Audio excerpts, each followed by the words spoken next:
God be the glory. We are here and we're going to open up because we want to keep it scheduled. Okay, so right now we're going to open up with I'll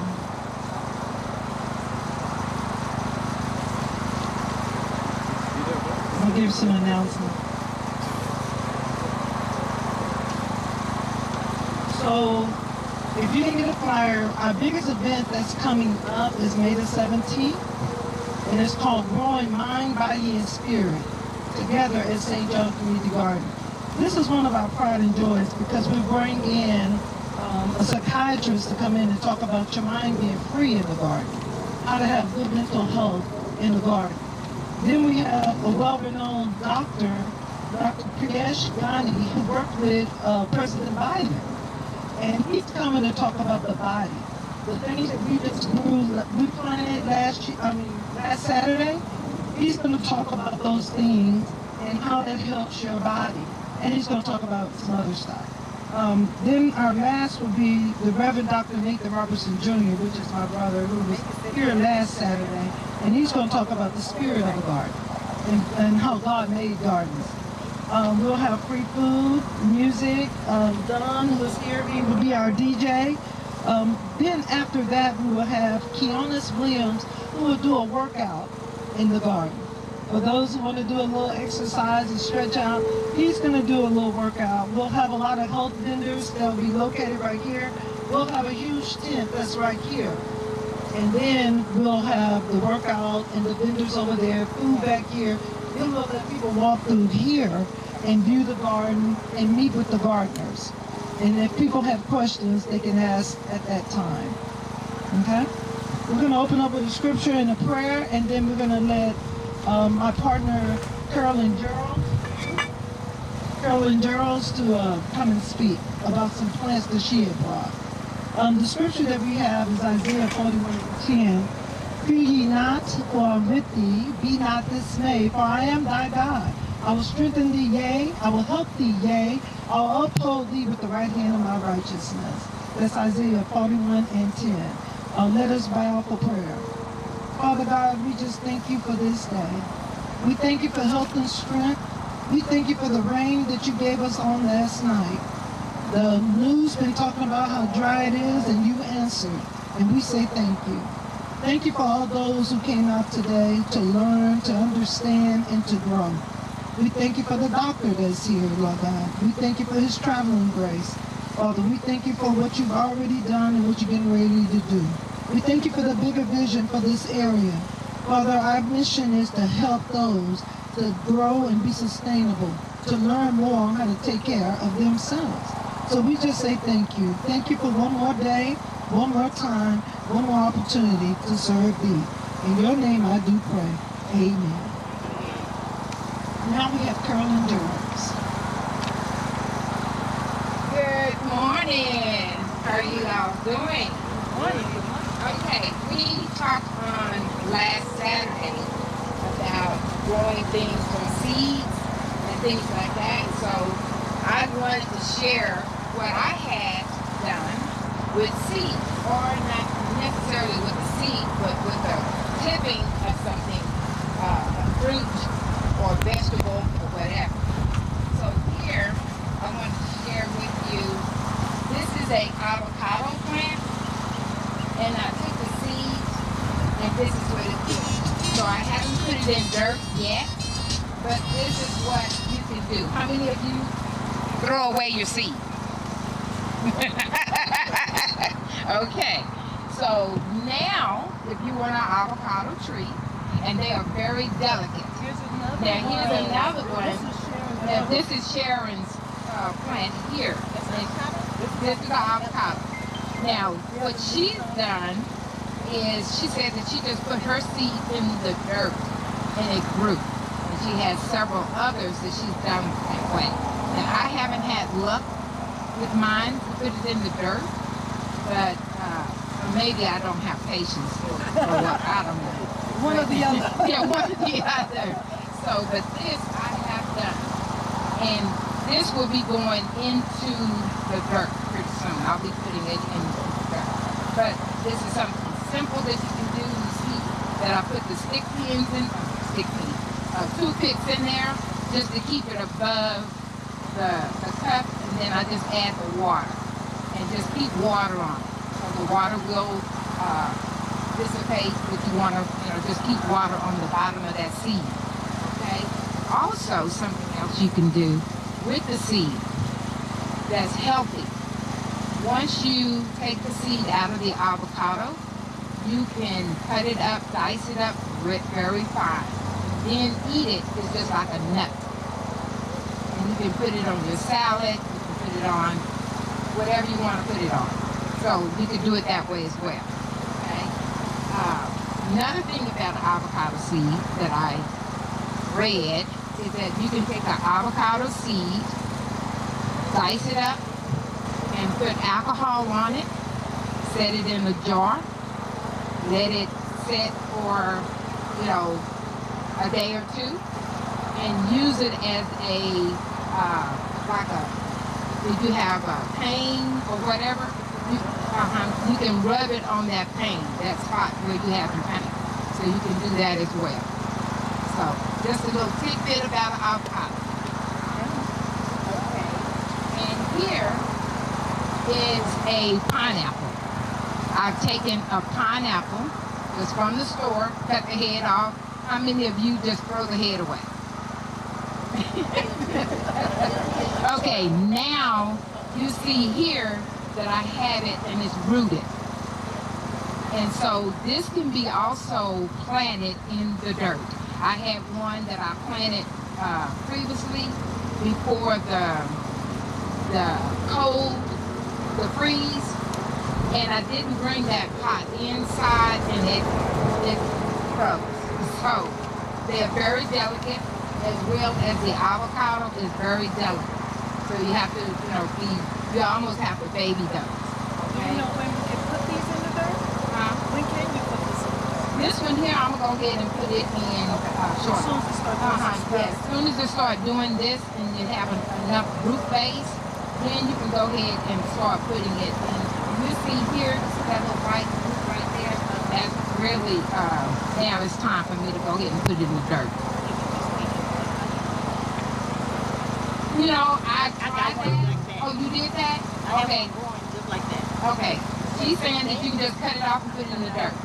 I haven't tried that like that, but, you can try it. Matter of fact, I have two others that I'm doing like this. I may just take it out and put it in the dirt and see. Okay? Yeah. And the other thing that I've done, I didn't bring it because it's in the dirt. He's in the dirt. It's in the dirt. Was I had some cabbage. And so I took the bottom of the cabbage and it was, it was kind of sprouting a little bit. I just cut it and I put it into the dirt and now it's growing. And I love that because when you're growing cabbage, once you cut the head off, you're done. You're not going to grow, more cabbage, but how she's doing it, where she's using the roots again and you're doing it, now you're getting more cabbage. But it's also like broccoli. When you cut the head off the broccoli, you're not going to get another green. But you do get sprouts.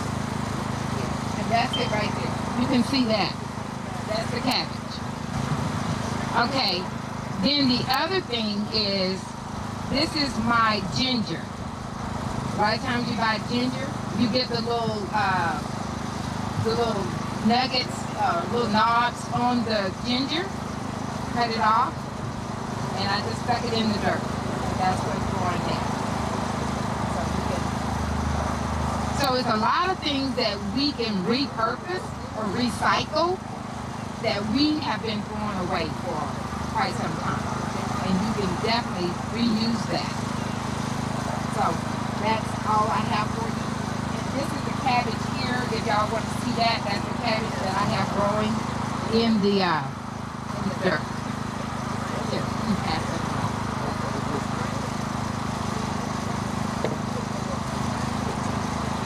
So a lot of times when you think it's scrap or whatever, and even with the potato, I'm quite sure y'all seen the little eyes on the potato. You can take those and also regrow those. I've done that with the regular potato, the little new potato, the sweet potato. So it's a lot of different things that you can repurpose with what you already have. All right? Anybody have any questions? More questions? All right. Mr. Peter, are we ready?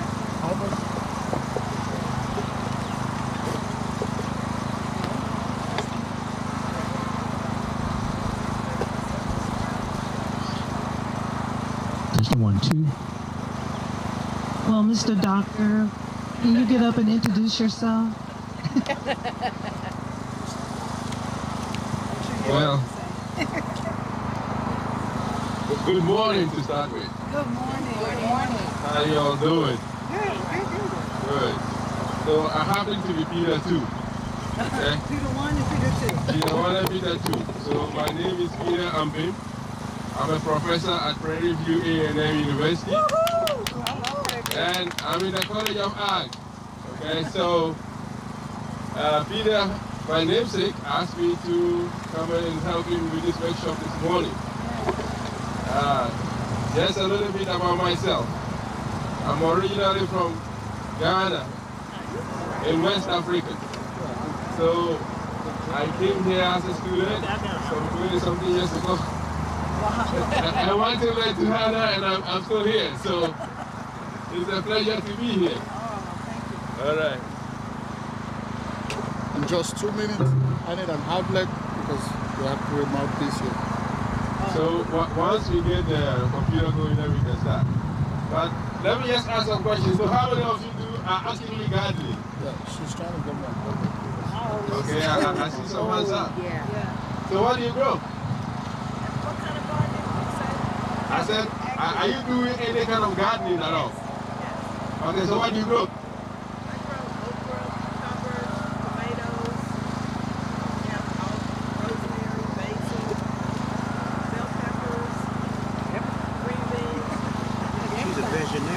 So which one is your favorite?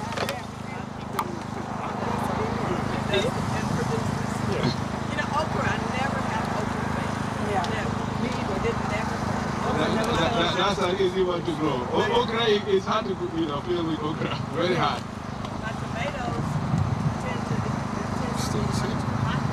That's correct. It's the same thing. We grow cherry. Okay, wait. Now, cherry tomatoes, I think some varieties do okay. I mean, they can take the heat a lot better than the other time. Yeah, we can't grow the big ones. So the big ones, they don't, once the temperature goes above 75, they don't do good. I mean, you have a nice looking flower with no fruits on it. I mean, it will set flowers, but the flowers just drop. Yeah. It's still, this is 3-prong. Still the same. Well, see, it's this right here. There is one variety that does well in the Houston area. It's called Sango. It's a cherry tomato, but it's called Sango. It's small, very small, yellowish when it's ripe. But that's how. But it does pretty good. Yeah, we'll take this. Okay, can we I bet they do. move I'm not it trying on those that ones, but side? I bet Move they it do. on that side? What I'm saying is- And you know, even bell peppers are supposed to be able to So take we heat, can use okay? this one. But my experience is they don't. They don't. They wait till it's cool. Just like We use your Exactly, before they start rooting again. they all need. From the generator, it ran the tube.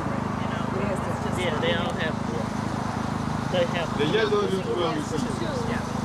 Here, and he needs the 3. That's what I'm saying. Can we take out the one that she has in her trunk? This is it? This is it? No, the big one. Yeah. So your best bet to do It has to be a is 3. go early. Like once you get out of the frost and you go very early, So then you have a chance of getting some harvest before it gets hot. So like now, like Yeah, and something that matures a little bit early too, because the different varieties, some mature earlier, some are a little bit late. She had You enough. want the early maturing variety, that way you can Yeah. get something out of So them let's see before if that it gets works. hot. well, I just So if that works, she can plug that into the generator. Yeah. I have to go out before the freeze and say green tomato. I put them in my windowsill.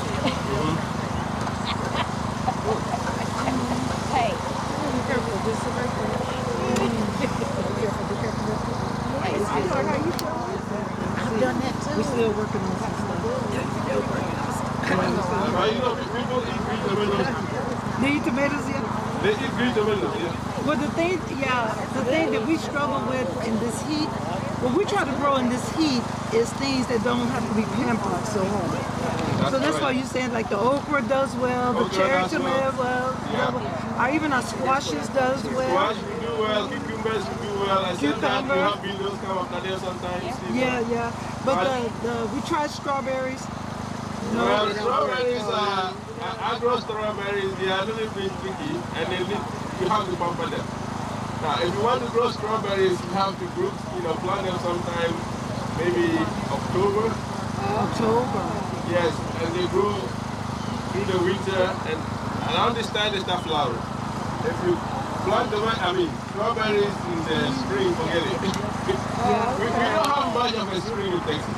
So we just had straight summer. Yes, it gets too hot, and they don't like heat. So the plants will not die, but they just will heat. Or they will send flowers, but they mustn't. So the best thing is you have to plant them in the fall of the previous year, then you have a better chance. Yeah, now we did good this year with sweet potatoes. Sweet potatoes will do well too because they take the heat. Yeah, they can take the heat. So that's the focus that we do out here because you can see we have straight heat. Yeah. And it takes a lot of watering.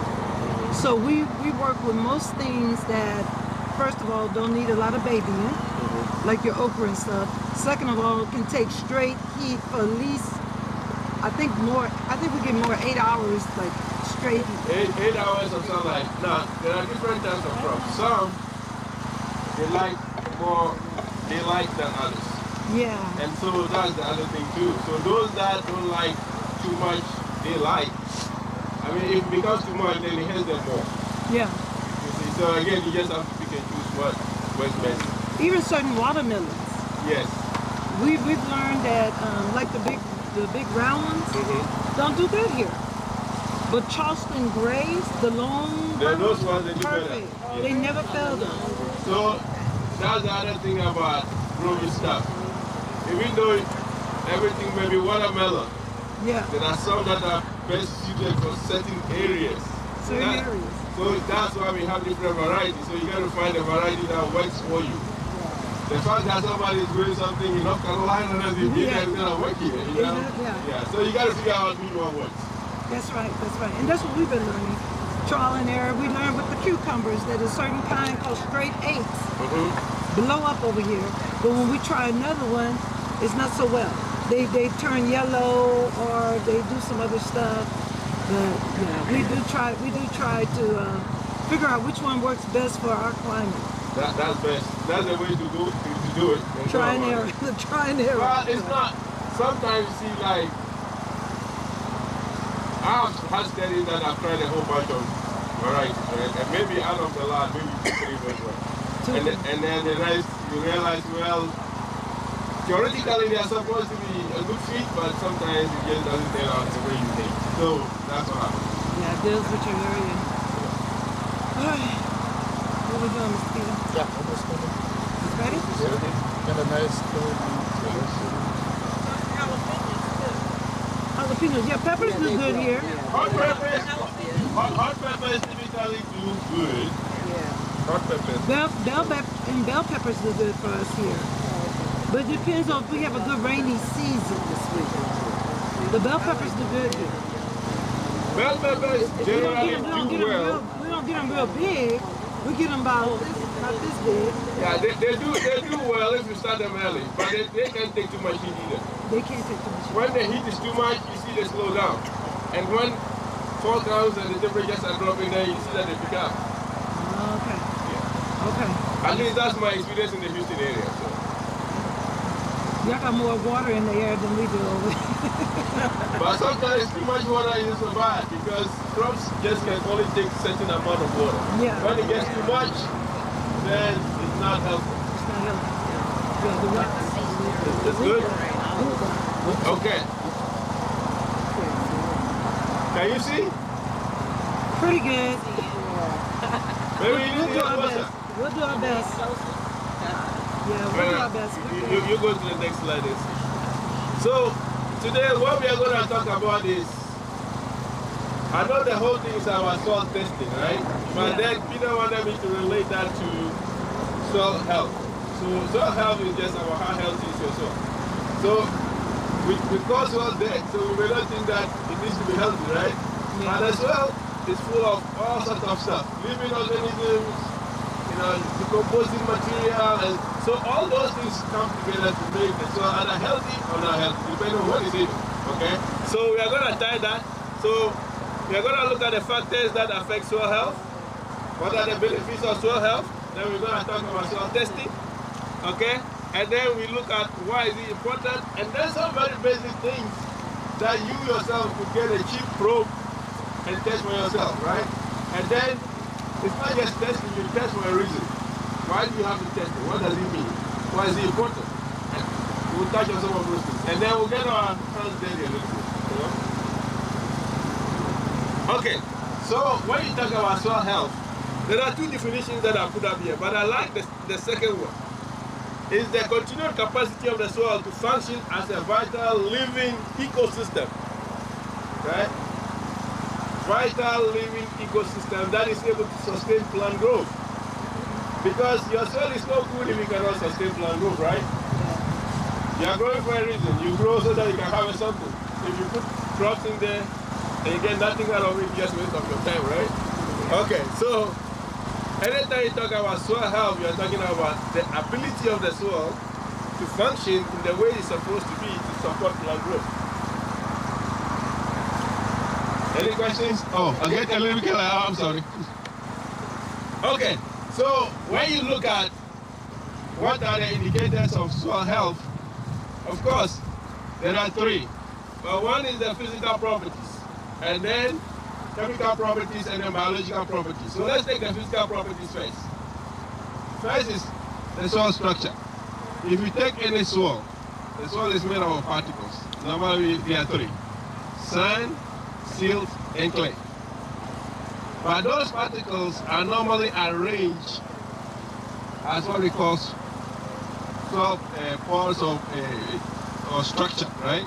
The way they are arranged so that you can have holes or pores in the soil so that when it rains, it can drain, it can store air, because believe it or not, the plant roots in the soil also need air like we do. They need to breathe, right? Now, so it's a structure that allows all those architecture to work out well so that the soil can have all those spaces in there to store water and air. Because the plants, when you plant stuff, you pour water on it. If the soil can store it, guess what? The plant cannot get out of it. You see? Okay.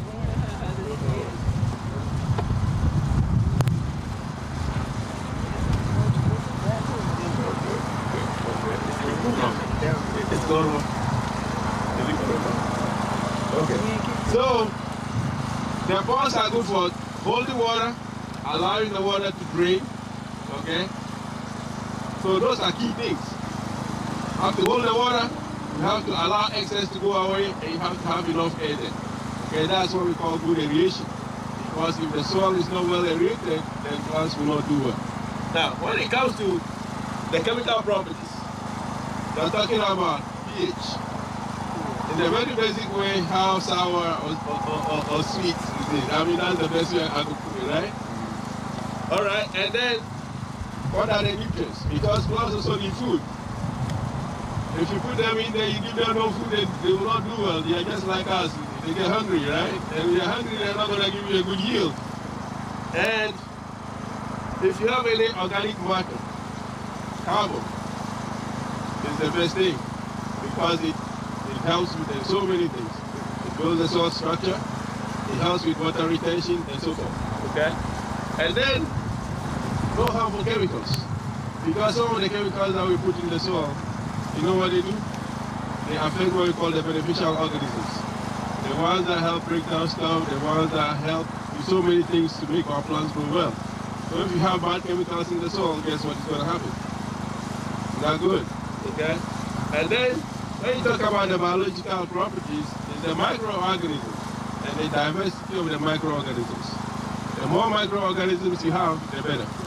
Like bacteria, fungi, because all the things that fall back on the soil, that's how they get decomposed. It's the bacteria. And those also need some energy, you know. Carbon feeds them, they also need some nitrogen. And so all those things work together. So if you have the three pieces, the chemical properties, the physical properties working optimally together, then you have what is called good soil health. Next slide. So that's what I already said. Let's move on. Okay, so how do we mess up our soil health? Or what affects soil health? Some of them is our fault, some of them not. Okay. So, like land use. If you do intensive farming, this is on a larger scale. How intensively are you growing your crop? Are you just tilling and tilling and tilling and tilling and doing nothing else to the soil? Could be a problem. It would be like grazing. If you let's say you have a pasture, you put animals on it. Okay, grasses also have a capacity. They can only take so much. So if you put more animals than the land can take, you mess it up. Okay, so then you have poor health. And then when we cut down trees, may not be such an issue in this part of the world, but other parts of the world, especially the tropical areas, the more trees you take down, over time you destroy the soil. And land management practices, you got to till. If you do things on a larger scale, you got to use a tractor, you got to till. But tillage in itself is like a double-edged sword. It's good and bad. Because the heavy machinery that we use, we are literally cracking the soil up all the time. We are destroying the structure. Because the soil in its natural state, remember I talked about the arrangement of the particles together? You keep breaking that apart. So over time, we are destroying the architecture of the soil. So the pore spaces and all that stuff we destroy. Okay? And then fertilization. Fertilizer is good, but if you don't do it right, it's bad. Too much is bad. Too little is bad. You gotta do it just right.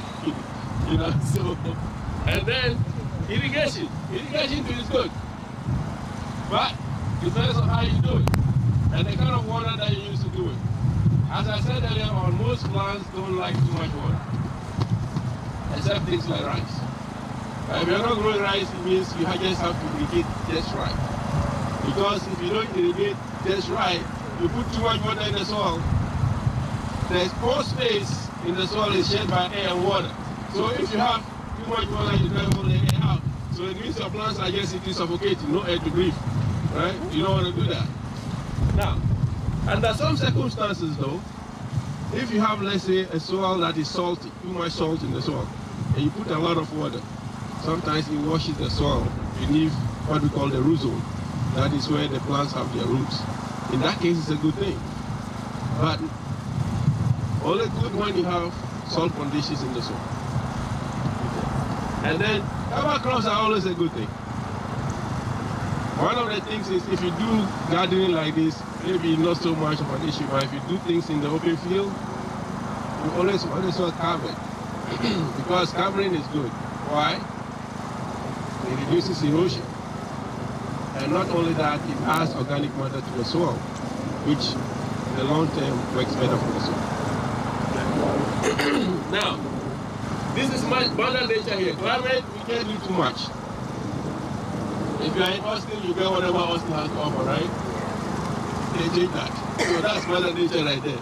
Temperature, rainfall, wind, whether the wind is blowing east or west or south, you have no control over that, right? So you just have to adapt to what conditions that you got. Now, pollution. This year, some of it may be natural, but most of it is man-made. What are we doing? What are we adding to our soil? What do we pour on the land? That kind of thing. Heavy metals. Right? Especially in cities like this, if you want to garden somewhere, you have to probably know a little bit about the history of the land. If that place was scrap metal pile, you probably want to think twice, because most of that metal we have rusted and gone into the soil, right? And anytime you plant things into a soil that is polluted, the plants are going to pick up those pollutants. And so you may have produce, but your produce may not be the healthiest of the produce you can get. So these are just something. Okay, next slide. So, what are the benefits of soil health? We grow things, as I said, because we want to get something back, right? So, of course, improved yields is one of those, and also the quality of the produce, okay? And then, reduction in soil erosion, because wind and water carry soil away. Most of the good soil is on the top part of the soil. That's the top, what we call topsoil. If you wash that away over time, the subsoil is no good, at least not for plant growth. So, protecting the soil and improving water quality. So, if you have a stream close by your line or property, if the surface is scooping up, guess what? All the nutrients and whatever is in the top is going to the river straight. And that is going to pollute the water. So you start seeing algal blooms, those green things on the water surface, it's out of pollution. And then, the other thing is, if you maintain the soil very well, the diversity of organisms in the soil improves. Because, believe it or not, in the soil you have good bacteria, good organisms and bad ones. The good ones help with plant growth, the other ones come after them, disease, right? So you got to have a good diversity because the beneficial ones take care of the ones that cause disease. Okay, thanks. So, the question is, what can you do? First thing is adding organic matter. You can never go wrong by doing that. But this is what I would suggest. If you do something like this, like raised beds like this, use fully composted material. Because if you don't use something that is fully composted, what happens is it's not finished the process of decomposition yet. So when you put it in the soil, it continues to decompose. And just remember what I told you, the bacteria and other organisms that do the decomposition, sometimes they also eat part of the nutrients that you put in the soil. And so if you put things that are not fully composted into your bed, and you plant things into them, sometimes you may see that they are not doing too good. It's because the process of decomposition is still going on. And sometimes, depending on how much material it is, it also creates some amount of heat. And so your plants will sit down looking sick, and you're like, oh man, I put some nice dirt into this thing and it's not working. Well, it's not as good as you think, you know. So fully composted material is the best to go with. And using cover crops. So cover crops, what they do is some of them are legumes. What it means is they can fix nitrogen. So they can take atmospheric nitrogen. They have some bacteria in the roots. They turn the atmospheric nitrogen to nitrogen and add to the soil. In addition to just providing cover. Because if they have cover, of course the leaves will die, decompose, add more nutrients to the soil and so forth. And then crop rotation. Crop rotation just means that you're rotating your crops around. You don't want to plant, let's say, collard greens and following up like broccoli. They are the same family. Because any disease that will affect one will affect the other one. If you follow collard greens by, let's say, beans, they are not related, okay? Or beans followed by corn, they are not related. And so you break disease cycles like that. Okay, so crop rotation is good, just rotating the crops around. You can say, okay, I'll put broccoli here, next time I'll put in something else. That is not related to broccoli. That is crop rotation. Because when you do that, it helps with the production system. And then, knowing your nutrients, okay? We are always tempted to put more. We think more is better, but not true. After a point, more doesn't help. It's just waste of time and money. So just getting it right is important. And then the other thing is you have to always monitor all these physical and chemical properties to see if they are all still in good shape or some are falling apart. And when it's falling apart, you got to fix it. Okay, so when it comes to the principles of soil health, see, this is a chart here. It shows the 4 different things, but they are listed here because it's not very clear. So, minimizing disturbance. As I said, tillage is good, but too much of it is bad. So you got to do something, right? So either you don't till at all, or you do what we call reduced till. But for urban systems like this, maybe this is not very relevant. It's more for like big operations, okay? And you don't want to till the soil when it's wet. Because when you till the soil when it's wet, it just makes big chunks. And when it dries, it's so hard that it's very difficult to work with, right? And around here, if you have the soil that the people call the gumbo soil, you know how difficult that is to work with, right? It cracks when it's dry and it swells when it's wet. And it's very sticky. Yeah. If you call it caliche? Okay. I think in the Dallas area they call it gumbo. Okay. So that's a very difficult soil to work with. So you work with it when the moisture level is correct, right? Okay. And then the soil cover, we already talked about that. Okay. So you can do things like mulching. Mulching is good because it suppresses loss of water and also helps with heat control. Okay, so in the winter, if you mulch stuff, somehow the temperature beneath gets a little bit higher. And in the summer, it also keeps it a little bit cooler. Okay, so mulching is good. This is more for like people that do things like forages and stuff like that, which may not apply to you. But also maintaining any kind of residue, like dead plant material, you can use that as mulch. Just cover the soil out. Helps. Okay? And then green manure. So green manure is, let's say you grow your plants in the winter, you decide that, you know what, I don't want to do anything with it. You can put the green manure crop. And the green manure crop will be something like a crop that will survive in the winter. And then in the spring, you just till it under or mix it in. It gives some boost to the soil in terms of nutrients and stuff like that. So that's green manure. Okay? Maintaining living continuous living roots. Yes, it's just making sure that every time you have something nice growing on there. For gardening purposes, maybe doing the crop rotation. The relay cropping is more for like large-scale operations. Relay cropping is you plant one crop, you harvest it, then you follow immediately after with another one. Okay, that's relay. And then, of course, for large-scale type, if you have forage like pastures, you maintain those pastures, and then always making sure that you have something growing. Perennial crops, casual crops. That's all that means. And maximizing biodiversity. Some of the things that we already mentioned, crop rotation.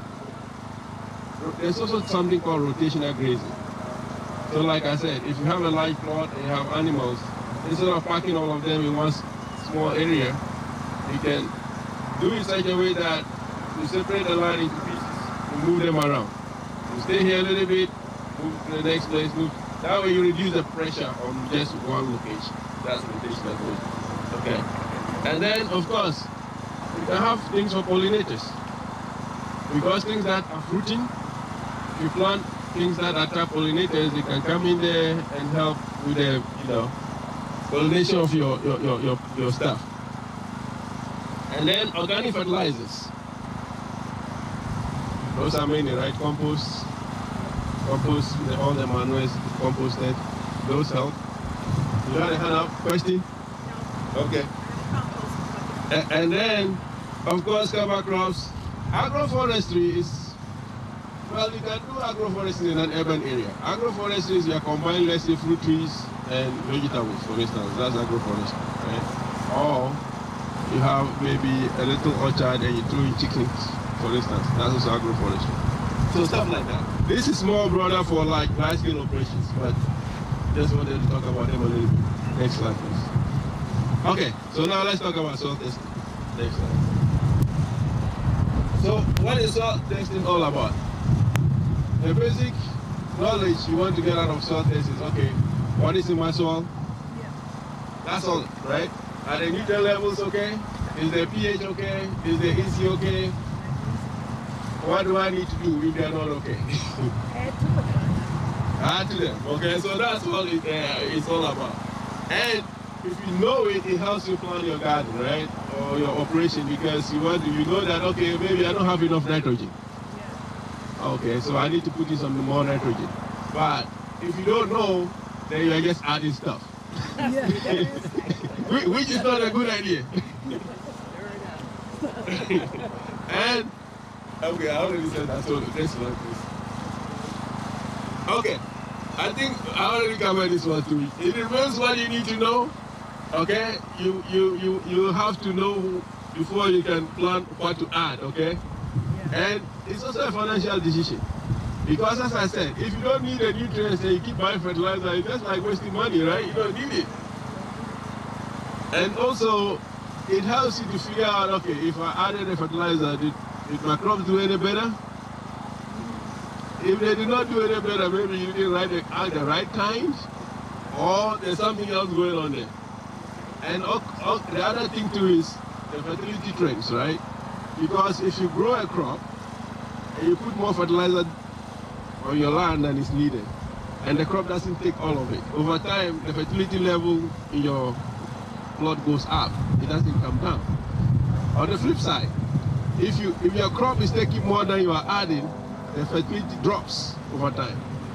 Okay, that's what fertility trends mean. Next slide. Okay, did you read those? Yeah. Okay, can you distribute them? Let me hold it. Get it? So I wanted him to give you some sample soil test results. This was a sample that I sent out to the soil testing lab, and they gave me the results back. So that we'll look at how to interpret what it means, right? How long is that process? It depends on the soil testing lab and how much material they got, or how much samples they have from customers. Sometimes the turnaround is pretty quick. Sometimes it's about a week or less. But it all depends. Okay. Yeah. Okay. That's something you have to send off to a lab? Yes, you have to send it off to a lab. So you can't do it yourself? No, because you need some equipment that you will not have. Oh, okay. But some of the basic things that you could do yourself, we're gonna do those here today. So that you see, I mean, they are very basic things.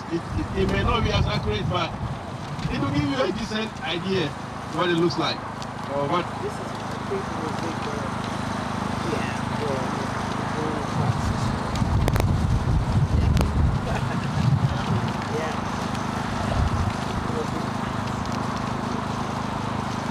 I can give you one. I don't.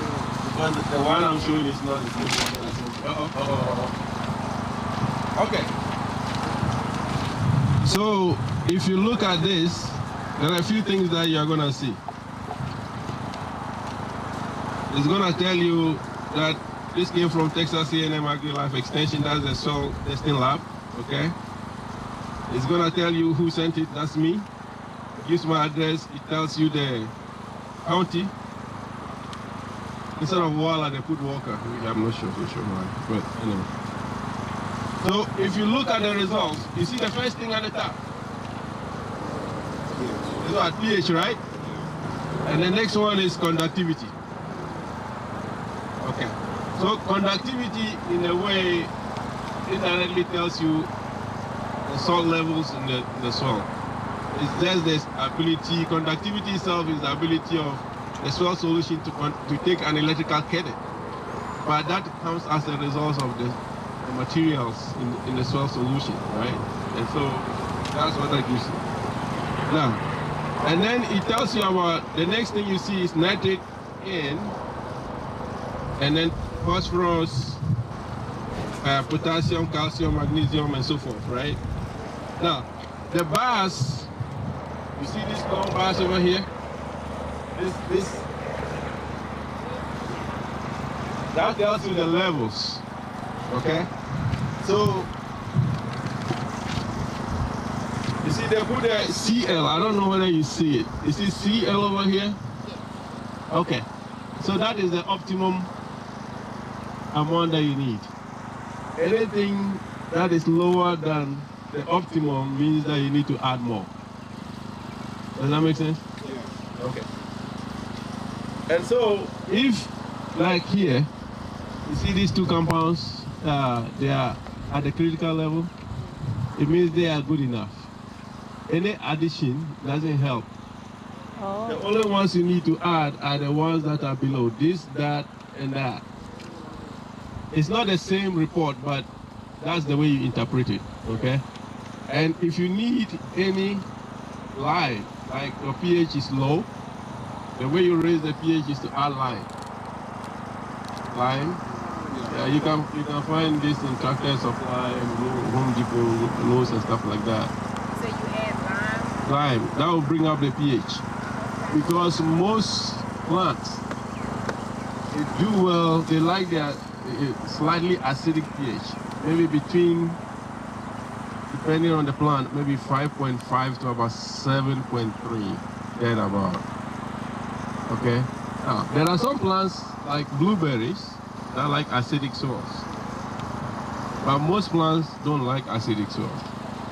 Pine also likes acidic soils, but other plants don't. So you just have to know the right pH range for your plants, okay? So any questions on this? Now, if the pH is too high, the way to bring it down is to add sulfur.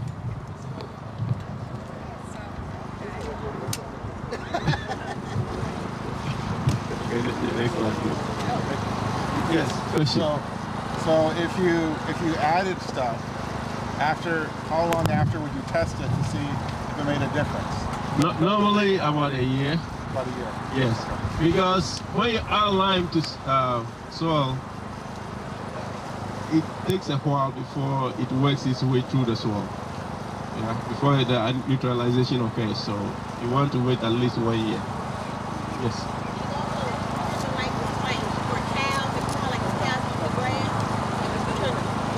The manual? Yeah, like you test that kind of stuff to see like if it's doing it like a cow eating their grass. Well, if you want to, you can also take, like if you have grass, you have cattle for instance, right? If you want to know whether your soil is nutritious enough for the cattle, you take the grass samples and then you ship it out. They can do both the soil and also the grass itself.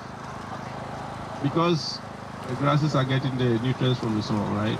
And so if you want to know whether your grasses are getting enough nutrition, you need a soil test. That will tell you whether you have enough or you need to add. And you can test the grass itself, the hay itself, or the forage itself. You send it to the lab and they'll tell you. They do the analysis, they'll tell you whether it's nutritious enough or not.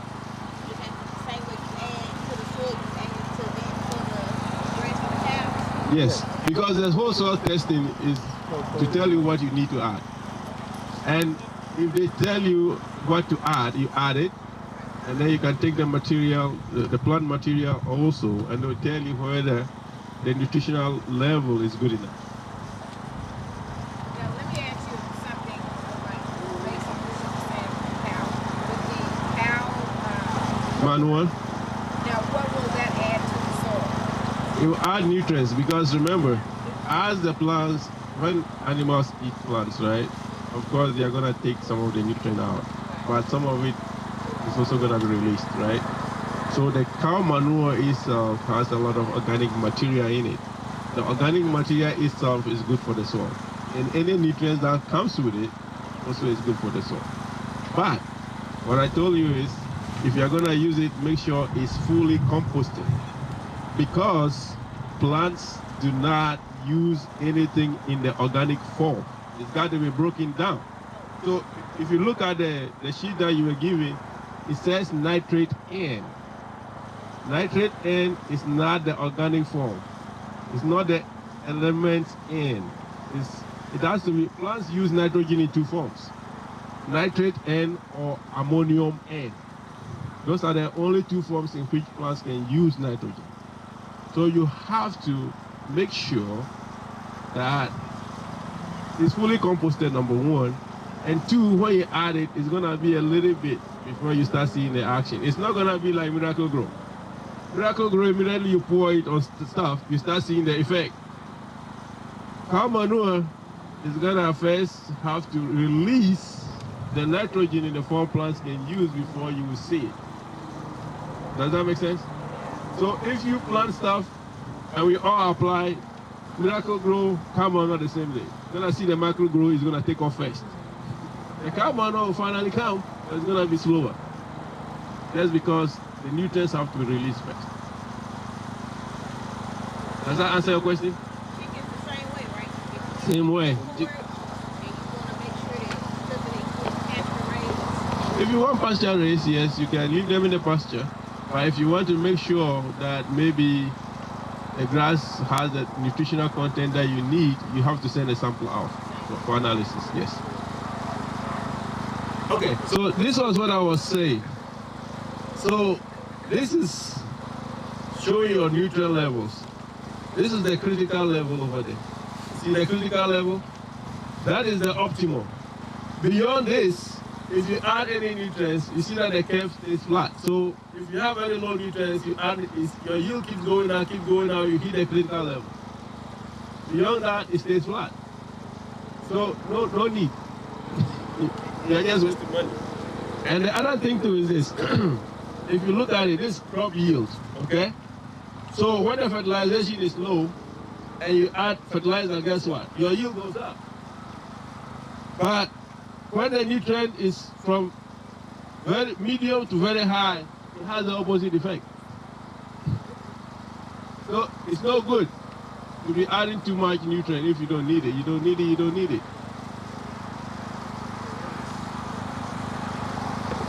Okay, so this is the fun part now, where we learn how to take soil samples.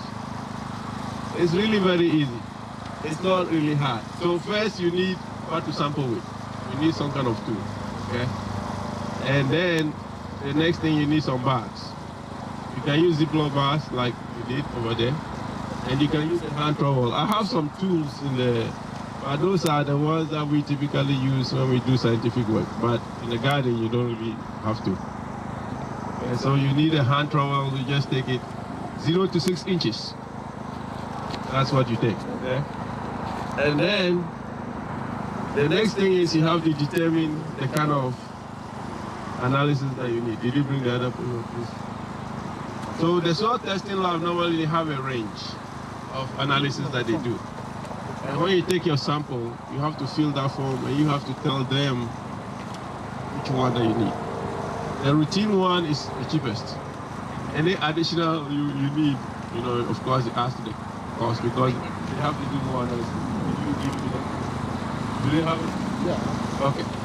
So if you look at this form, the one that says D494, so it just tells you that, okay, if you want to send something to the AgriLife, the one in College Station, you have to fill this form because that's how they know who the sample is coming from and what you want analyzed, okay? And so you have to fill the form. It says your sample ID, that is the ID you give the sample, right? The acreage represented. So you have to tell them roughly, maybe if it's a half acre, 1 acre, so how many acres. And you have to tell them what you intend to grow or what you're already growing. Okay, the crop, if you have a goal in your mind in terms of yield, you say all that. But this column here, the bottom, right here. See right here? Hello? Okay, so if you look there, it gives you a few options. So the first one is what they call the routine, okay? It will do your pH, nitrate and conductivity, and then calcium, magnesium, sodium, and sulfur.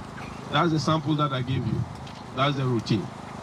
But if you want to do micronutrients, then it's an additional cost, and so forth.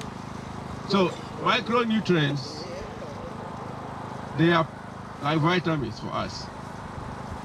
Plants need them, but in small quantities. If you go and buy any fertilizer bag or anything, fertilizer, you see some numbers on it. You see maybe a 13, 13, 13 or 10, 10, 10. The first one is nitrogen, the second one is phosphorus, the next one is potassium. So normally you hear people say NPK. Now, nitrogen, phosphorus, and potassium are the nutrients plants use the most. So they are called primary nutrients. That's why every soil test will do that, right? Now, There are others that are also needed in large quantities, but not as much as NPK, right? The calcium, magnesium, and sulfur. They are called secondary macronutrients because they are also needed, but not as much as nitrogen, phosphorus, and potassium. The micronutrients, plants need them in small quantities, but their absence will also affect plant growth. So sometimes you may be good with the NPK or calcium, sulfur, and magnesium, but you may be lacking in the micronutrients. And so, if that is the case, your crop will still not do well. That's why sometimes it's good to have both, so that you know what to do.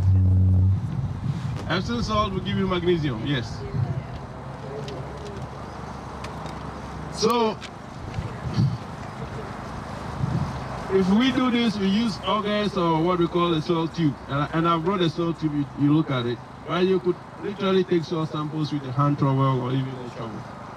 But the key is to take it 0 to 6 inches. Dig 6 inches deep and then take it.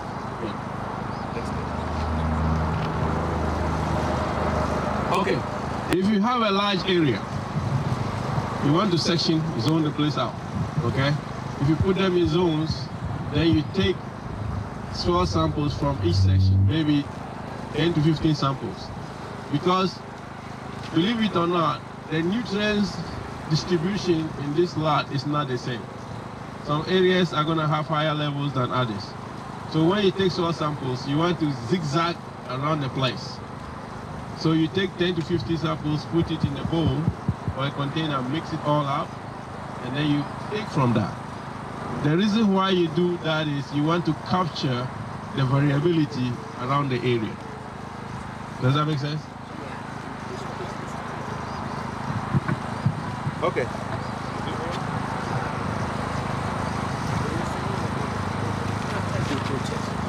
Testing. Mute.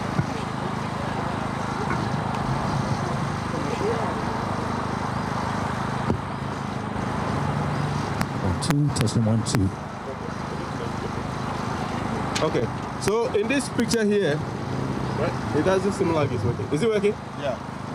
Yeah. In this picture over here, what you see is this place has been zoned out, but there are some areas you want to avoid. If you have, let's say, a dead road, okay, that has maybe a lime, kind of material, you want to avoid that.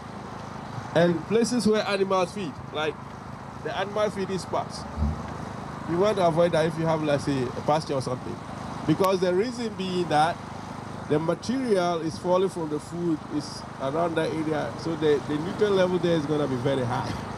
So it will give you some kind of false numbers, right? So you avoid areas like that. And then the other areas, you just, as I said, zigzag, make sure you cover enough area as much as you can. Next slide, please. And when you take it, as I said, every year, right, until you have a good idea of what the nutrient levels look like. So this is what I was telling you earlier on. If you apply fertilizer and your crop takes less than you apply, over time, your nutrient level in the soil is going to go up. But if your crop is taking more, okay, than you apply, then over time, the nutrient level comes down. Okay, next slide, please. So this is just showing you different things. Sometimes, when people want to do really intensive sampling, they put grids, right? And then they may take samples maybe from one of the sections, multiple, and composite it like we said, or section out like we already said before. Okay, next slide, please. Now, when you do grids, there are different ways to do it. You can either take the sample from the middle, you can take it from the intersection, or you can do it random. Okay, this is just more technical stuff. That is, if you ever decide to do something intensive. But for your case, yes, zigzagging around the field and taking one is probably good enough. Okay, we already saw this, so let's go. Okay, these are the things we are going to get our hands dirty on. So, pH, there's something called cation exchange capacity. and electrical conductivity, okay? We are going to touch on those briefly. So the two key things that affect soil fertility a lot are the pH and what we call the cation exchange capacity, okay? So the pH, and this is a result of the things that dissolve in the soil, because if you take soil, there's water in the soil solution has different materials, right? And those different materials affect these things that we are going to talk about. So first, let's talk about the CEC first. Next slide, please. Okay, so the cation exchange capacity, this is the way it works. So if you have a soil that is made up of clay, the clay particle is a reactive material. It means there are a lot of chemical reactions that occur in the soil. But the CEC simply is how nutrients get held in the soil, okay? Because the clay particle has a negative charge on it. Potassium, calcium, all those other nutrients, they have positive charges. Remember I said nothing is used in organic form. So in the inorganic form, they have charges on them. So because this clay has a negative charge, it's able to hold on to the positive charges. And that's how the nutrients get held in the soil. Now, when you take nitrogen, nitrogen is a little bit challenging. Ammonium form of nitrogen has a positive charge on it, so clay can hold on to it. But the nitrate form has a negative charge on it. So you may have heard likes repel, right? Yes. Likes do not attract, only opposites attract. And so because of that, the only way nitrate gets held into the soil is when you have organic material. Because organic material, they are so complex that they have both positive and negative charges on it. Okay, and so that's the only way you can hold on to nitrate. That's why in places where they have a lot of sandy soils, it's very difficult to maintain nutrients in the soil because the nutrient just goes way down. Sandy soils don't hold good onto water. And so if they are not holding good onto water, they can hold good onto nutrients, it's a challenge. That's when organic matter comes in. Next slide, please. And then pH, as I said, normally runs from a scale of 0 to 14. The middle is neutral, right? 7. That is what water, that would be the pH of water. On the lower end of it, it's like the acid in our car batteries, right? And maybe around 4.5 there about is beer. That's the pH of beer, okay? On the lower, the upper end of it, around 9 and above, that's soap solution. If you make it a soap solution, that would be the pH. And the very extreme end is caustic soda, right? But plants like it good within this range, about 5.5 to about 7.3. So if your pH is off, most plants are gonna struggle, okay? Either on the high end or the low end. Okay. Next slide, please. Okay, this is another key thing about pH. I don't know if you can see this good, but on the lower end of the pH, the way you interpret this thing is you see where the belly of this thing looks big, it means that its abundance or its presence is in large quantities, right? So when the pH is low, some of the micronutrients that I said we only need, the plants need them in small quantities. All of a sudden, aluminum, iron, manganese, and zinc, they become a lot in the soil. And so the availability means plants can take them more, but they don't need a lot of them. Too much toxicity, you see? So that's a problem. On the high end, you see calcium, this calcium and phosphorus. And then you see molybdenum. Molybdenum is a micronutrient, okay? It also becomes very abundant when the pH is very high. But for calcium, what happens is calcium and phosphate, those are all primary nutrients, right? Plants need them in a lot. But the two react. So calcium phosphate comes as a result of that reaction. Now, calcium phosphate is not very soluble in water. So if you go and take a soil test, you may see that, oh, the soil has a lot of phosphate in it, but the plants are not getting it because it's not soluble in water. So that's why getting the pH right is very important. It's because it really, really, really affects nutrient availability. And if you plant legumes, the ones that are able to fix nitrogen, once the pH drops below 6, they don't work, it doesn't work well for them. Okay. So that's why, as basic as pH is, that's why it's very important to manage it. Next slide, please. Okay, so now let's look at electrical conductivity. That's the last one. So as I said, indirectly, it's just a measure of the salt condition of the soil, right? And so it has different units, but we'll not get to that. When we get to measuring it, we'll talk about that. Why is it important? It's also an indicator of soil health. If your soil is too salty, it's not good. Because yes, plants can take certain levels of salt, but too much of it is bad. Because when the soil is too salty, they can't pull water from the soil because of what we call osmosis. So instead of water moving into the plant, all of a sudden water starts moving out of the plant. Only very few species of plants can survive in salt conditions.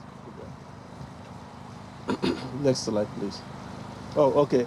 I said, why is it important? Yes, it's a health indicator, of course. It also helps with making the right decisions because fertilizers are also salts, by the way. So sometimes over application of fertilizer can also add to the high EC levels. And then it's just a way also to monitor environmental quality.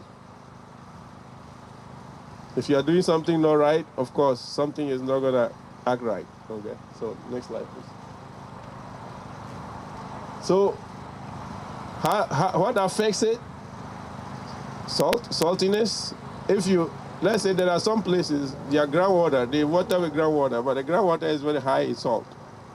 So in places like that, over time, you build up a lot of salt in the soil, and that's not good, okay? Nutrients, because as I said, the nutrients, they are salts too. So they can also contribute to the level of that you see. And soil texture. So sand, silt, clay, we call those collectively texture. But because of the potential of clay to hold on to cations, right, like we showed before, it also contributes to electrical conductivity because it's holding all those positive ions in the soil. Okay. Irrigation is good. If you irrigate with salty water, you get high salt levels. If you irrigate with good water, you can wash some of the salt out. Or if it rains a lot, sometimes you're able to wash some of the salt out. And then, of course, all these things dissolve in water, so you must have moisture in the soil. Dry soil is hard to measure anything. Dry soil, you can definitely not measure. Electrical conductivity in dry soil. Next time. Sorry. Okay, so when is it good and what level is bad? So typically, if you have something less than 2 deciliters per meter, that's the unit, it's okay. But anything above that, greater than 2, you get slightly saline conditions. 4 to 8, less than 4, anything greater than 8, you have slightly saline. This is very slightly saline. That is moderately saline, and then anything greater than 16, bad. So unless you have really, I don't know that we have bad salt conditions around here, but in some places it's bad. If you develop it over here, it's maybe a combination of things. Maybe the water you are using or some other things that they are doing. Okay, it's typically not a big problem here, but it's just an idea, just to give you some idea. So normally below 2 or 2,000 millisiemens per centimeter, that's okay. But anything you start getting to 4, above 2, that's beginning not to look good. Next slide, please. So what are the issues? I already mentioned some of it. Definitely, water uptake is a problem. So if you can't take up water, not good. And some soils naturally are high in sodium, and that is not good either. It affects the soil structure. If the soil structure is not good, drainage and all those other issues show up. So how can you do this? How can you improve it? You want to avoid any kind of excessive watering or waterlogging condition. That doesn't help. If it rains, you can wash some of the soil out. Okay, that's one way. And there's something called leaching requirement. That's how much water you need to be able to flush out the soil out of the rooting zone. So if you know that, that's good. Then you can water it out. And then always maintaining some kind of residue cover on the soil. So I think that's it. Okay, so any questions? I know it's kind of been flying through this, and it's a lot of information, but. Let me ask, okay, I know you talked about the different nutrients, sodium and all of that. Is there some type of map to show regions in Texas of the different soil types? Yes, good question. The NRCS, they have the soil survey. If you take the soil survey book, you can or they even have it online. It's called Web Soil Survey. And all you have to do is go in there, enter your address, and it gives you it will give you the information. And it's called what? Web Soil Survey. Web Soil Survey. Yes, you can go online. If you Google it, you can do that. Okay. They used to print them in books, but now it's online. So if you have internet, you can easily look up. And it will tell you some basic things about your soil. Yeah. Well, coffee grounds, it could be acidic, but then I know that people add them to soil and they get different benefits. For one thing, I know it will drive away ants. It doesn't kill them, it just makes them move. That's number one. Number two, I have a colleague who did some work and shows that if you add coffee grounds to, let's say, grass, it helps with water retention. Okay? And it has some other benefits. But as to how much it will alter the acidity or the pH of the soil, I think it depends on how much you add. Yeah. It's a waste product, so if you can use it to drive away ants, it works well. I said it's a waste product, so if you can find a use to repurpose it, that's good. Yes, sir. Do we need to think about if we have like containers like that or other pots like changing the soil out? Is that something we would look to do? Well, if you have something like this over time, it may go down some. So you need to add some to it. You don't necessarily have to scoop everything out and change unless you get some really bad infection in there. You don't have to. But with pots, typically when I grow things in pots, at the end of the season I dump it. I don't reuse it. Because the root material sometimes is a lot, and sometimes even depending on what you grow, it forms what we call a root ball. The roots get coiled together in a kind of a ball, and I just think it's better to dump it. If you have a compost pile, you can throw it in your compost pile and use it as part of your compost. That will work as well. But for raised beds like this, no, you don't have to. Unless you really have a bad infection, like some fungal disease or something, you can control, then you may have to scoop it out and replace it.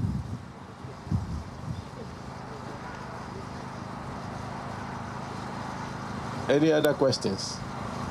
If not, it's time to get our hands dirty.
Say all of the numbers.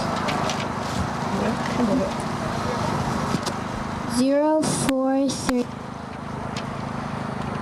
Good. 3. Oh my gosh. Let's try it again. 0, 3, 4, 9, 6.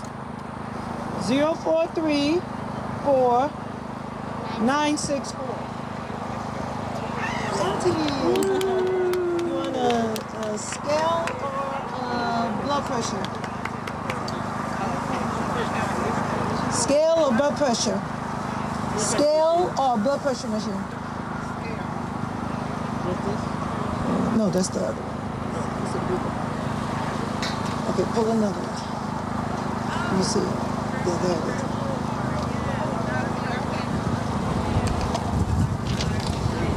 0, 4, 3, 4, 9, 6, 3.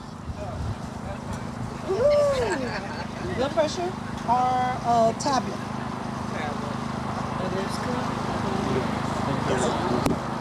All right, we're ready for the testing. We're ready for the Peters. Oh, everybody go over there?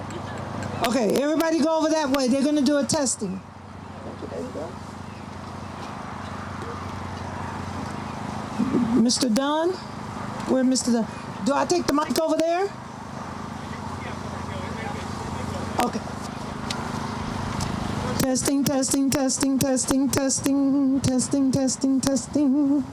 Testing, testing, testing, testing. Okay.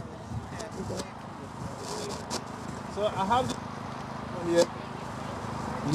Oh, okay. Yes, sure. So I have different tools over here.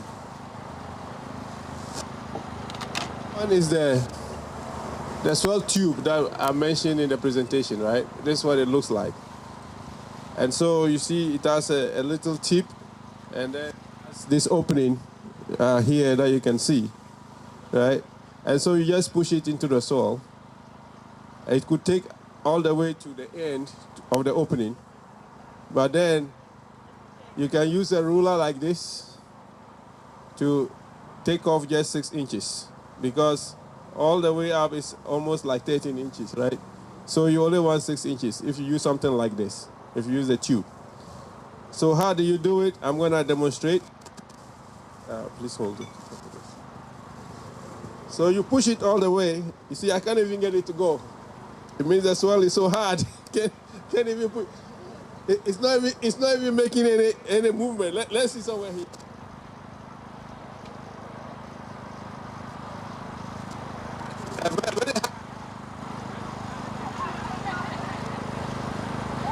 There you go.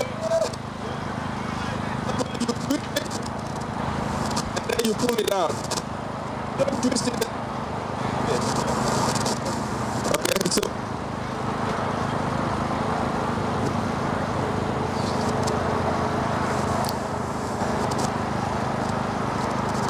This here is called a penetrometer, and it's for gauging how hard the soil is, compacted soil is, right?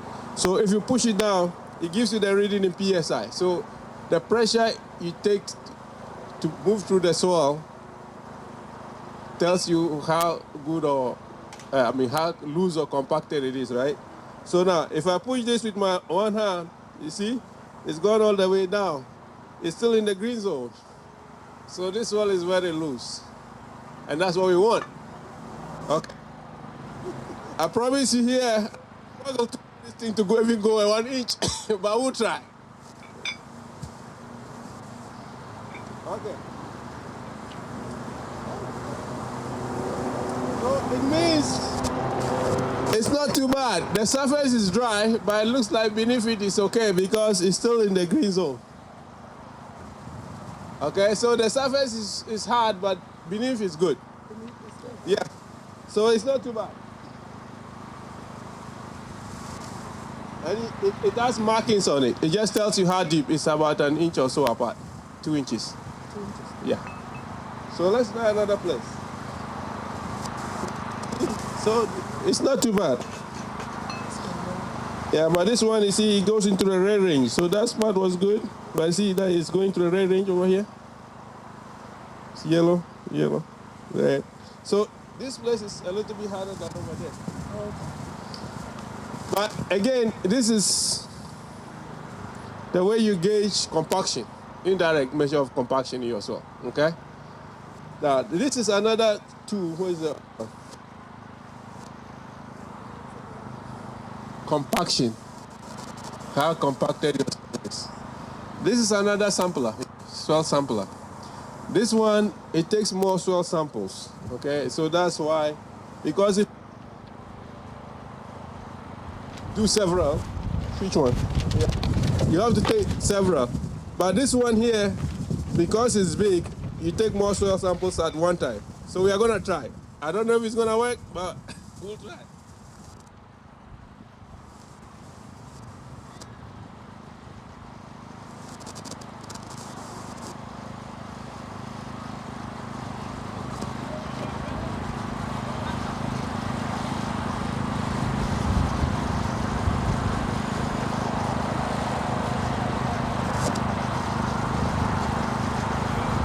I need something to flip it to open. You need like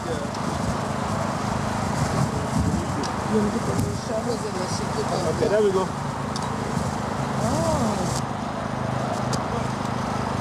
Sampling two. If the soil is, not too hard, you push all the way and you have a full cover on that. And so if you want soil like a lot for analysis, this makes it easier. Then you don't have to take so many samples to get the quantity that you need. Okay. Our purposes, it will be easier yet to use the hand trowel.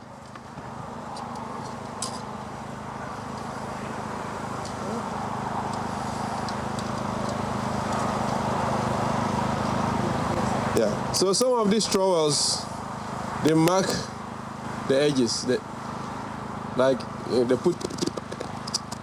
But if this is not like that, again, just remember when you're taking soil samples to send for analysis, you want to go 6 inches. So you just push it.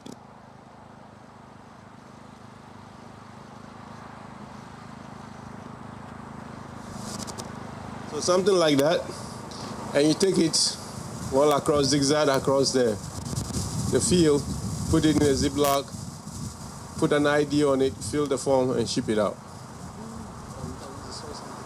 Yeah, the soil sample bag, either that or Ziploc, and then ship it out. So any questions on this? Okay. What are the pH meters? We are going to do basic soil analysis right here.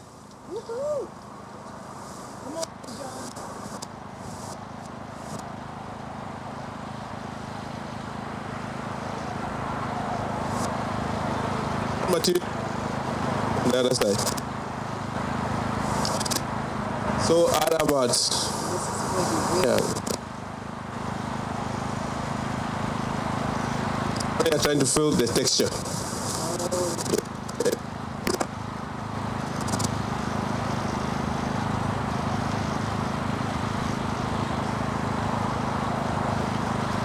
Another.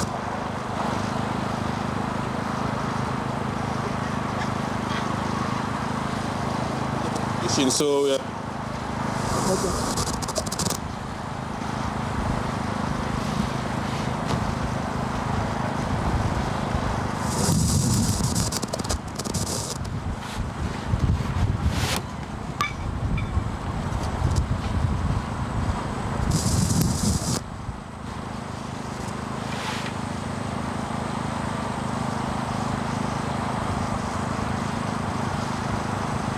If you put less, well, you want to add about 10 mils of water. You want to make it like a 2 to 1 ratio. So if you have 1 gram, and then you take, what we are trying to do now, measure pH and EC. Okay, so we have probes that you can buy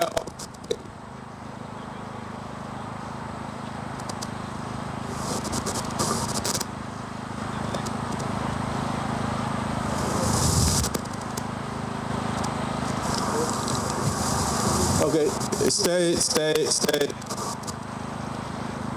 10 minutes. Yeah, the soil can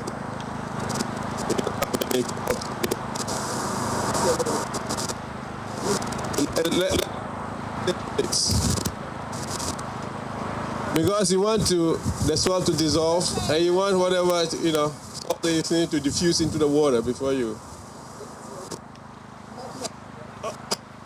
Okay, it's okay. We have 3 more, so it's okay. Or we can add some more water to this. Just add more water.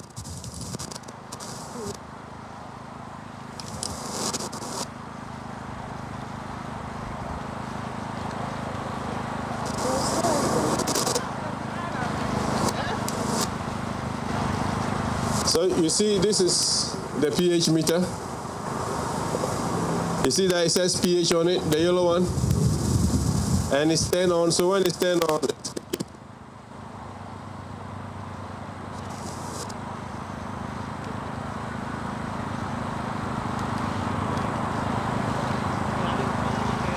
kind of so you want to dip it there. That your solution has to that way to about there. And then see, hold it steady until the numbers stabilize. And then that will be your reading. So this you can do yourself. You don't have to a testing lab. You can get an idea whether your pH is good or bad in a few minutes.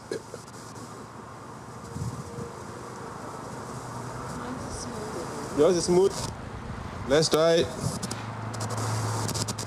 Okay, we don't.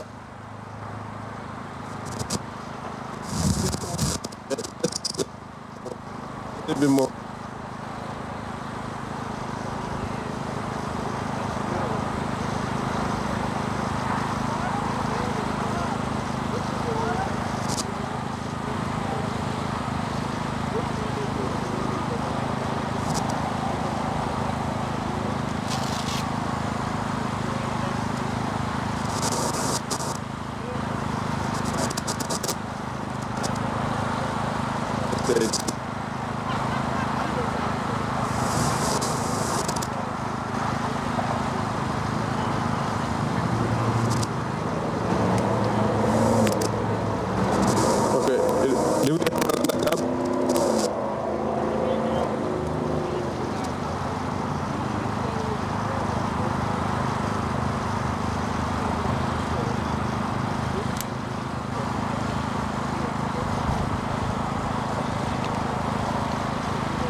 Before you move,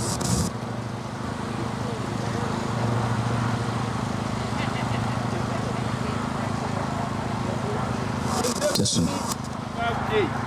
The pH is above 8. That's what it shows. It's 8.23. It gives up to between 8.23 and 8.25. So the pH is a little high. It's a little high. Okay. All right. Now, the reason why I asked for an extra one is when you do this, you want to rinse it.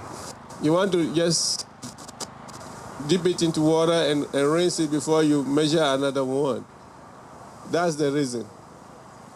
Because you don't want to move stuff from one sample to the next. Okay.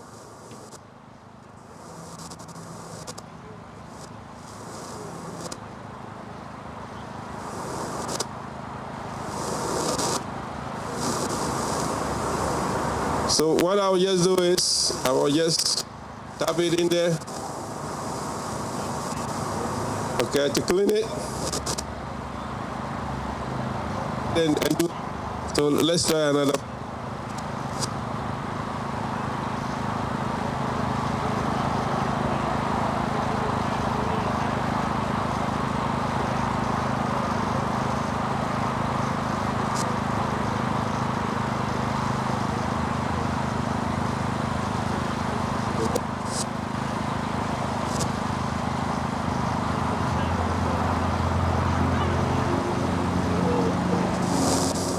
Okay, this one is also 8.19. So, about in the same neighborhood.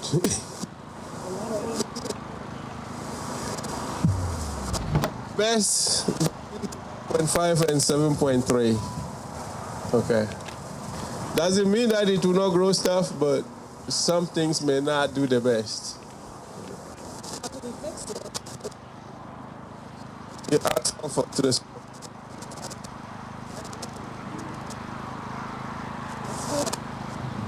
let's try another one just and see.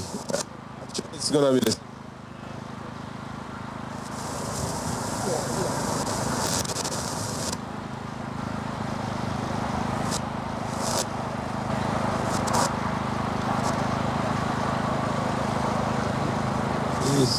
Oh yeah. It doesn't.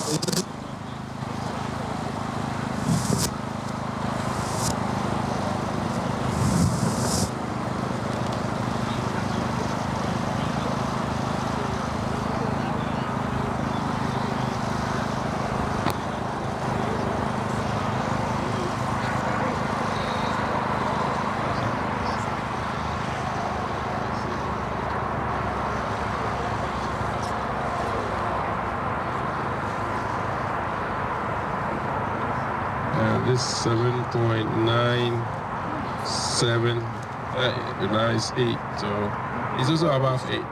So that's 4 right there. So I mean that tells us the pH is just above 8. Now let's try the what do you call it, the EC. Now the other thing I would say is this: normally when you buy these probes, they come with some kind of solutions or material that you have to use to calibrate it. So normally there are 4 points, 3, a pH of about 4 or lower, 7, and then 10. So you use those solutions to calibrate. We did not do that, but that's the best way to do it. You calibrate it so that when you now start using it, you can be double sure that it's giving you reasonable numbers. So, because we did not do the calibration, it's possible this may be off a little bit.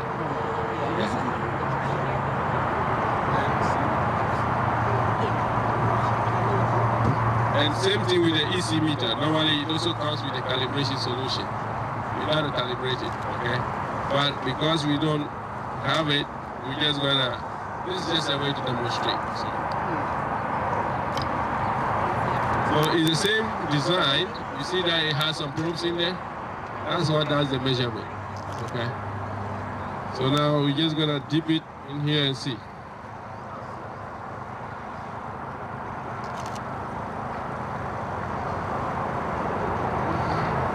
Can we change the unit? It's giving ppm. We did it in micro Siemens per centimeter or something.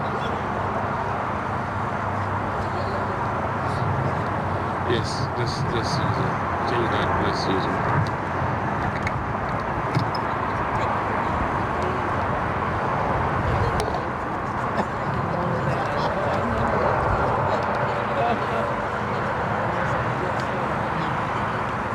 Okay, the EC is very low. 146 micro Siemens per centimeter, so that's really low.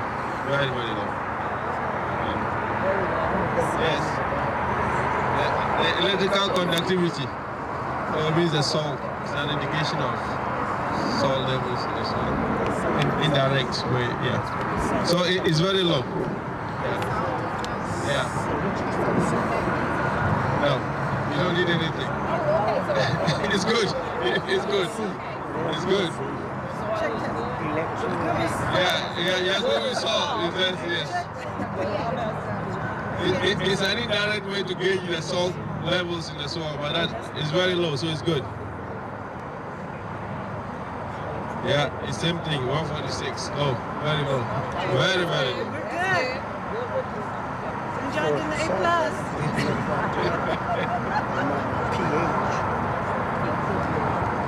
So the professor got his A+. Yeah, this is 158. It's low. So it's good.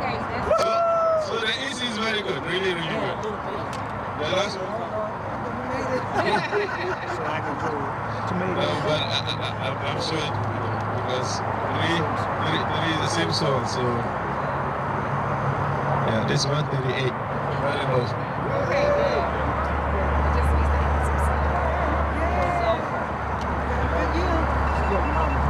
So before they plant anything, you have to change, you have to adjust the soil. Yeah, some things will do okay in this. If you plant it direct, some things will do okay, but most crops, they like it in the ring that I said. The pH, they like it slightly acidic. Most plants. Doesn't mean that they will not do good, they will do okay. But if you get the pH right, then you will like it. Because there are some kinds of soil naturally the pH is not like it. But it doesn't mean that you're going to go okay from there. You can. But it's good to get the pH really much. That most crops are fine. Like you were saying, some things that grow better. Some things will grow better than others. We have okra. Okra will do well. You know, but it means that even though the pH is a little bit elevated, it's still okay by okra.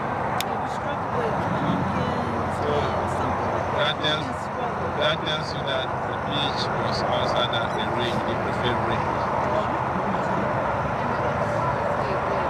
The colors they good, it means they were okay with the high pH. Yes, but the ones that did not do well means that they wanted it a little bit low. Any questions? Any questions?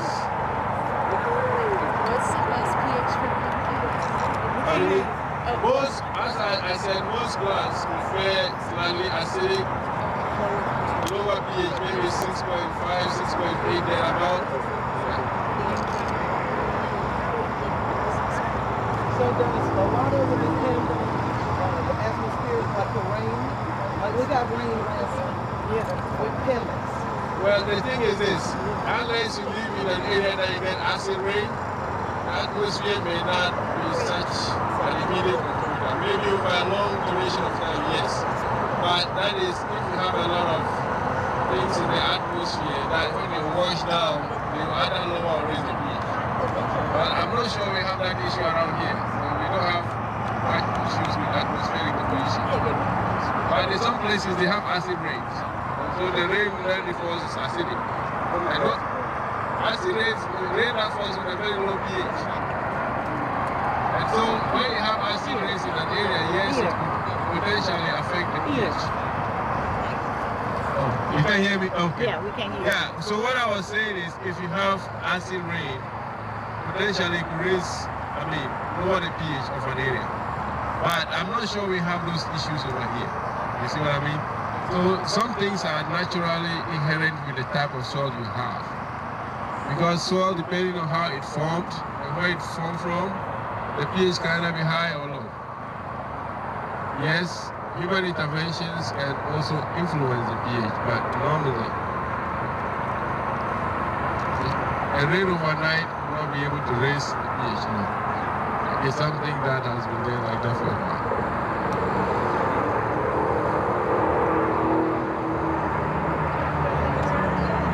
All right. Absolute pleasure to be here. I hope I was able to give you some pointers that will make your gardening better. And feel free if you have any questions to reach out to me.